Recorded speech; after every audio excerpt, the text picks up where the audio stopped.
yan dito. Magkano ba? Oh, may palaro na naman ako to. Ano naman palaro yan? Pero kailangan mo na ako labanan. Labanan? Oo, may pera ka ba dyan? Oh, meron 500. Kaso pambayad ko to. Bayad ko to kurente. Bayad yan ni mama doon sa kurente. Pero kung payag ka, yung 500 mo, labanan ko 1,000. Anong laro? Halimbawa, pag ginagis ko yung kutsara, bumagsak siya ng ganyan, o kaya ganyan, panalo ka. Oh. No? Uy. Oh. Kahit saang anggulo mo ito. Pero pag ginagis ko siya ng ganyan, ginagis ko siya, bumagsak siya ng ganyan, tagilid, panalo ako. Panalo ka? Oh. Sige! Yung 500 mo, tatama ka ng 1,000.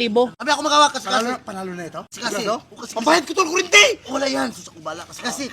Oh, Sige. kasi yan ha. Oh. Subukan mo na yung kutsara, walang daya. Oh, wala daya. Oh, play na. Sige, play. Oh, play na, agis ko na. Play. Tagilid ko. Tagilid. Oh, akin.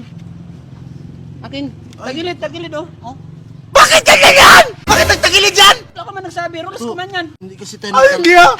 Pambayad kayo ng kurente. Hindi kasi tayo nagtanong to. Pwede pala yung ganyan to. Pambayad kayo ng kurente. Ay, dapat nagsabi ka, rulas ko to eh. Ay, hindi ah. Yari ako ito kay mama.